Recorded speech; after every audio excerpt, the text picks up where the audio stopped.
Finally மறுபடியும் big pass வரப்போகுதாமே. ஆனால் இங்கே என்ன பிரச்சனை தெரியுமா? முன்னாடிலாம் சினிமாவில் உள்ள இல்லை சீரியலில் உள்ளவங்கள கூட்டு வந்து அவங்க பேரை அவங்களே கெடுத்துக்கிறதுக்கு வழி கிடைக்கும். இப்போ வந்து காமன் மேன் அப்படின்னு ஆப்ஷனில் கொண்டு வந்திருக்காங்க.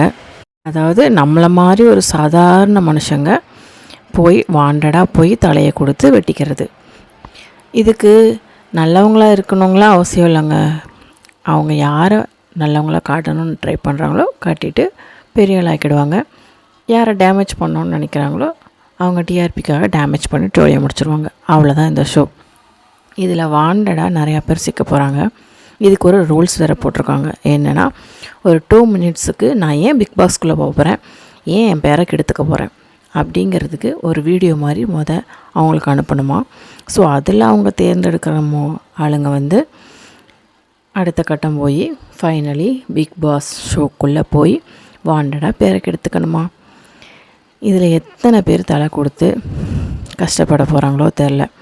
சினிமாவில் நல்ல பேரில் இருக்கிறவங்களாலேயே இந்த ஷோக்குள்ளே போயிட்டு ரிட்டர்ன் வெளியே வந்ததுக்கப்புறம் வெளியே தலை கூட காட்ட முடியல. ஒரு காமன் மேன், நம்ம பக்கத்து வீட்டுக்காரர் என்ன சொல்லுவானோ, ஏற்ற வீட்டுக்காரர் என்ன சொல்லுவானோங்கிற பயம் எல்லா மனுஷனுக்குள்ளேயும் இருக்குது. அப்படி இருக்கும்போது ஒரு காமன் மேன் இதுக்குள்ளே போனால் என்ன ஆகும்னு யோசிச்சு பாருங்களேன். ஜூலின்னு ஒரு மூதவி உள்ளே அனுப்பிச்சி விட்டாங்க. அது முழுசாக பேரை கெடுத்துட்டு வந்துச்சு. ஆனால் அதில் என்ன பிரச்சனை, அவளுக்கு சூடு சொரணே கிடையாது, அவள் ஒரு மனுஷ ஜென்மமே கிடையாது. அதனால அவளுக்கு அது சாதாரணமாக துடைச்சி போட்டுட்டு இன்ன வரைக்கும் அசிங்கப்பட்டுகிட்டே தான் இருக்கா.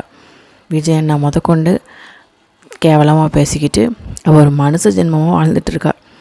என்ன பண்ணுறது? ஆனால் அவளை மாதிரி எல்லாருமே அதை சகஜமாக எடுத்துப்பாங்களாங்கிறது கேள்விக்குறி தான்.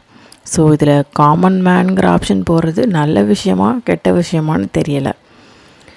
ஒரு நல்ல விஷயமாக நினச்சி போகிறவங்க பாசிட்டிவான தாட்டுக்குள்ளே போனால் நல்ல விஷயம். ஏன்னா ஏதாவது கெட்டது நடந்தாலும் சமாளிச்சுக்கலாம் அப்படிங்கிற தைரியம் அவங்களுக்குள்ளே இருக்கணும். அப்படின்னா மட்டும்தான் இந்த ஷோ அவங்களுக்கு செட் ஆகும். நான் சொல்கிறது கரெக்டுனா கமெண்டில் போடுங்க. அண்ட் இந்த வீடியோவுக்கு லைக் அண்ட் சப்ஸ்கிரைப் பண்ண மறந்துடாதீங்க. தேங்க்யூ.